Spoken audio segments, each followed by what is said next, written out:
NaBr নিয়ে নিচ্ছি। এটা সাদা বর্ণের, একদম পুরো নুনের মতো দেখতে একরকম লবণ, সল্ট। এটা আমি টেস্ট টিউবের মধ্যে নিয়ে নিলাম। এবার এই কন্টেনারগুলোকে আমি একটু সরিয়ে দিচ্ছি, কারণ আগুন নিয়ে কাজ করা হচ্ছে। এর মধ্যে আমরা যোগ করব কিছুটা গাঢ় সালফিউরিক অ্যাসিড।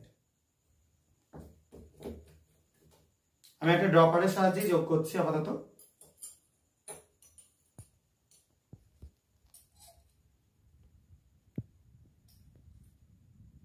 এবার যোগ করার পর দেখো সলিউশনটার কালারই অলরেডি দেখতে পাচ্ছ আস্তে আস্তে ইয়েলো হয়ে যাচ্ছে। এবং আমরা একটুখানি হিট করব এটাকে।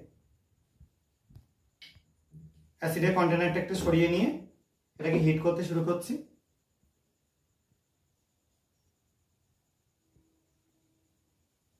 দেখো একটা রেডিশ ব্রাউন ভেপার তৈরি হচ্ছে।